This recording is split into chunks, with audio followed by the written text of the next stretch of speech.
Bonjour, bienvenue sur l'atelier engraissement des vaches de réforme à l'herbe et comparé au bâtiment. Je vais vous présenter les résultats d'essais de l'année 2021 et le début de l'essai de 2022. Le principe était la constitution de lots de vaches de réforme identiques entre le pâturage et le bâtiment. Donc on a mis 12 vaches par lot. Sur l'exercice 2021, c'était des vaches issues du cheptel des Bordes. Les caractéristiques de départ, c'était des vaches qui pesaient vifs à la mise en lot autour de 770 kg avant engraissement. Ces animaux ont été mis au pâturage 30 mars et les animaux en bâtiment ont commencé la transition alimentaire à ce moment-là. Donc on était en bâtiment sur une ration à base de foin, plus blé, plus tourteau de colza.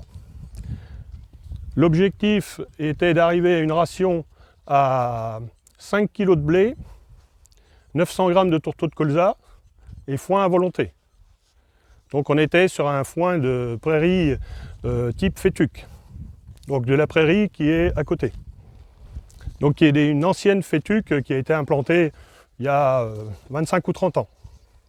Ce que l'on peut observer, c'est que par rapport à cette période d'engraissement, on a eu des courbes de croissance entre les vaches au pâturage et les vaches en bâtiment relativement similaires. Donc ces animaux ont réalisé des croissances en moyenne autour de 1000 g sur une durée de 100 jours, 105 jours exactement.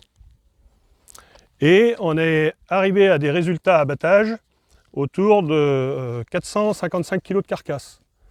Donc un poids vif de fin d'essai à 870-880 kg, donc équivalent. Une croissance entre bâtiment et pâturage qui est à 100 g d'écart, 1183 g pour les vaches en bâtiment et 1078 g pour les vaches au pré. Donc des GMQ sur la période d'engraissement totale. J'apporterai une précision sur la différence entre le GMQ essai et le GMQ engraissement. Le GMQ essai correspond à la mise au pâturage jusqu'à l'abattage des premières vaches qui ont été abattues sur les deux lots en même temps. Et le GMQ engraissement, c'est le GMQ pris jusqu'à la fin de l'abattage des dernières. C'est pour ça que vous avez un petit écart entre les deux. Au niveau de notre état d'engraissement, on avait des notes d'état d'engraissement équivalentes, à 3,9, 4, donc considérées équivalentes. Durée d'engraissement, 111 jours pour le bâtiment, 102 jours pour le pâturage. Tout simplement parce que les effectifs qui ont été abattus au pâturage dans les premières étaient un peu plus nombreuses que les suivantes. C'est-à-dire qu'en bâtiment, en premier, on a fait abattre 2 ou 3 vaches, et 3 vaches, et au pâturage, on a fait abattre 6 vaches dans le premier lot. C'est ce qui fait la différence sur la durée d'engraissement global. Donc ensuite, les poids de carcasse, 453 kg au bâtiment, 462 kg au pâturage. Les rendements, 52% pour les vaches au bâtiment, 52,5 au pâturage, donc équivalent. Et les notes de conformation complètement équivalentes et état d'engraissement aussi. Donc sur le tableau qui vous est présenté, vous avez la ration des animaux en bâtiment et ensuite vous avez à côté les valeurs alimentaires de l'herbe pâturée. Donc ce que l'on peut constater, c'est que la teneur en matière azotée totale au niveau de l'herbe, on a une fluctuation, une variation assez importante. On est sur une valeur qui a tendance à augmenter en gros jusqu'à début juin, jusqu'au 1er juin, et à diminuer ensuite. L'an dernier, on a eu des conditions climatiques assez spécifiques pour l'année, puisqu'on a eu certes une saison humide en été, mais on a eu une période froide sur la première période du pâturage. En gros, qui correspond sur la période du 10 au 25 avril. Ce qui fait qu'en termes de croissance d'herbe, on n'était pas sur une croissance normale. Et au niveau des animaux, on avait quelques difficultés au niveau pâturage. Donc ensuite, Sur ce tableau valeur alimentaire de l'herbe, vous pouvez observer qu'on a une baisse progressive au fur et à mesure qu'on avance dans la date en termes d'UF.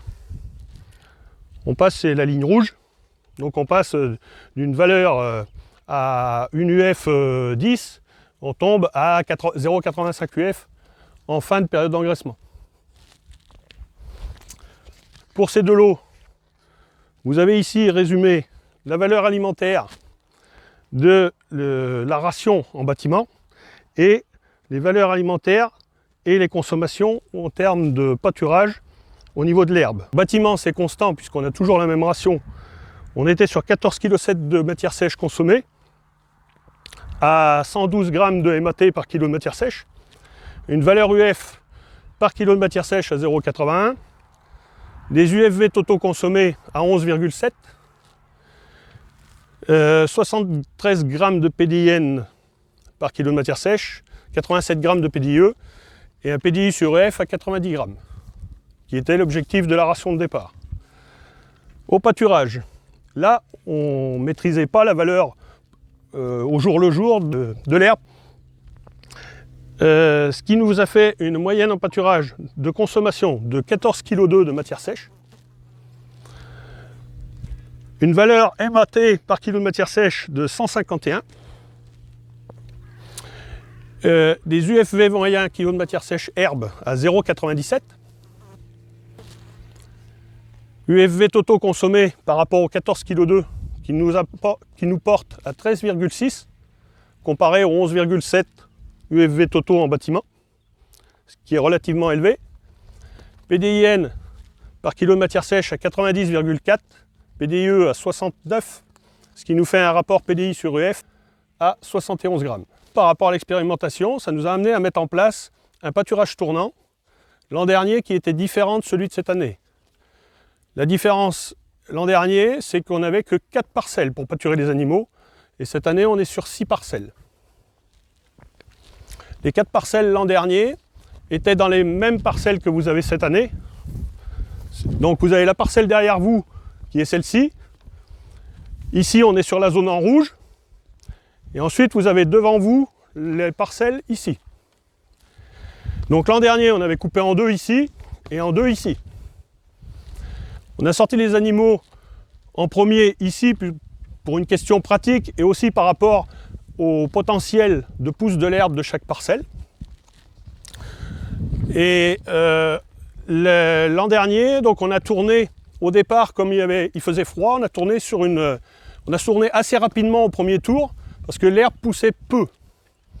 Ce qui fait que on a pâturé de l'herbe en premier tour relativement correctement. C'est-à-dire que les hauteurs d'herbe étaient maîtrisées et on avait assez peu de refus. Par contre, au deuxième cycle d'herbe, c'était plus compliqué. Le principe du pâturage tournant, on est, nous, dans un potentiel ici relativement moyen au niveau pousse de l'herbe, lié au sol, principalement. Donc, on se fixe pour objectif d'offrir 40 arts par équivalent vache-veau dans notre schéma de départ de mise au pâturage. Donc ces 40 arts, il nous fallait pour les 12 vaches, quand on a fait le rapport des équivalents vache-veau, il nous fallait 4 hectares. Ces 4 hectares en 4 parcelles nous génèrent une pousse de l'herbe progressive et cette pousse de l'herbe nous amène à avoir comme objectif de faire pâturer de l'herbe entre 10 et 12 cm en moyenne sur les parcelles. L'objectif minimum sortie d'animaux à 6 cm pour ne pas pénaliser les repousses futures. Quand on est arrivé sur la dernière parcelle, notre quantité d'herbe était plutôt à 13, 14, voire 14 cm 5 de moyenne, ce qui fait qu'on a eu un temps de séjour très long. L'objectif était d'avoir 7 jours par paddock pour avoir 21 jours de repos et 7 jours de pâturage. Et sur la dernière parcelle avec l'avance d'herbe, on a été sur 12 jours. Mais pour assurer le deuxième tour et avoir suffisamment d'herbe, on n'a pas eu l'opportunité de pouvoir faucher, c'est-à-dire de sortir une parcelle de notre rotation. Ces rotations au niveau des parcelles, cette année, on a choisi, en 2022, d'opérer avec 6 parcelles. Pour opérer avec ces 6 parcelles, donc on a reprocédé à un découpage différent. Donc vous voyez une croissance assez rapide. Et cette croissance assez rapide nous a amené au premier tour du pâturage cette année à pouvoir retirer ici cette parcelle. C'est-à-dire qu'on a fait le tour ici. Normalement, on faisait ce sens-là et on devait tourner comme ça. Sauf qu'on est arrivé ici, on a débrayé cette parcelle, ce qui nous a permis de récolter en enrubanage pour permettre de continuer la rotation et d'offrir de l'herbe de bonne qualité aux animaux. Toujours sur l'objectif de 10-12 cm à l'entrée des animaux sur la parcelle. Au deuxième tour de cette année, donc croissance de l'herbe étant ce qu'elle est, vous voyez qu'il y a quand même relativement un pic. Au deuxième tour de cette année, on a débrayé cette parcelle-ci. Donc, où on a récolté, ici on a récolté 2,8 tonnes de matière sèche hectare sur cette parcelle-là, l'équivalent de 2,8 tonnes hectares. Et ici on a récolté 1,7 tonnes à peu près hectares. On commence le 3e cycle de pâturage. Le 8 juillet, je pense que au niveau de la qualité et au niveau de la quantité d'herbe, c'est quand même de très bonne qualité. Donc les résultats techniques de cette année, on est sur des animaux qui sont issus, le lot d'animaux du commerce, donc d'animaux qui ont un type génétique, une moyenne mise en lot différente de l'an dernier. On a démarré notre pâturage le 29 mars. On se rend compte au niveau de l'évolution des croissances, des prises de poids des animaux, où le pâturage a été plus vite que les animaux en bâtiment. La transition alimentaire des animaux en bâtiment a été plus compliquée. La ration de cette année, l'objectif était sur une quantité de céréales, chez nous c'est du blé, supérieure à l'an dernier, puisqu'on avait un fourrage d'une prairie naturelle de moyenne qualité. Des foins récoltés de l'an dernier qui ont été récoltés un peu tard avec l'humidité, où les stades étaient déjà avancés. L'objectif était d'atteindre 7 kg de blé et 1,2 kg de tourteaux de colza pour avoir une ration équivalente aux besoins estimés des animaux.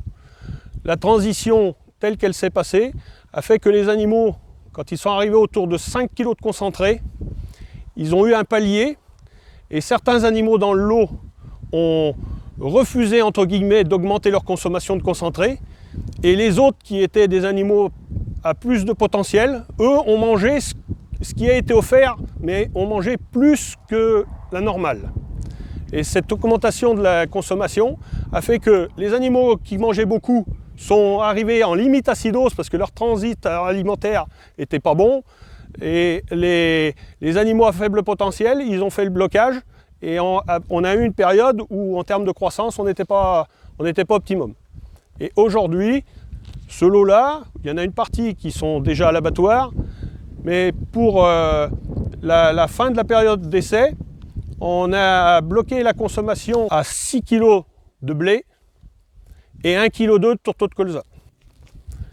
Par rapport aux vaches en bâtiment, comparé au pâturage, vous voyez qu'au niveau des notes d'état corporel, ça va avec le fait que la croissance était plus rapide. On a des notes d'état corporel qui ont tendance à évoluer plus rapidement dans les animaux au pâturage que dans les animaux au bâtiment. Donc, pour vous présenter les premiers résultats de cette année, de 2022, pour ce qui est des animaux qui sont déjà partis à l'abattoir. Donc, le poids vif, départ à l'abattoir, on était sur 815 kg pour les animaux au bâtiment, 797 kg pour les animaux au pâturage. Les poids de carcasse, 422 kg au bâtiment, 416 kg au pâturage. Donc un rendement de 51,8 en bâtiment, 52,2 au pâturage. La conformation, donc vous avez le détail, mais R+ en moyenne, ce qui est équivalent. Les notes d'état d'engraissement pour les animaux de cette année, on est sur 3,1 en bâtiment, 3,1 au pâturage. Et ensuite, il a été fait des observations en abattoir sur les carcasses. Donc, qui nous a permis de noter ce que l'on appelle la veine de gras, le grappé, les couleurs de gras, les couleurs de viande, le persillé et le marbré. Donc, on a des notes un petit peu plus élevées sur les animaux au pâturage et un petit peu moins élevées pour les animaux en bâtiment. Ça demande à être confirmé par la fin de l'essai et les derniers animaux qui restent. Ce que l'on a observé, c'est que c'était équivalent. Pour ce qui est des notes de gras et du persillé, du marbré, on est sur des notes équivalentes. C'est lié simplement, les observations sont liées simplement au fait de la différence de conformation au niveau de la carcasse. Vous avez plus épais de viande ici qu'ici. Après, le rapport gras-viande reste à peu près le même.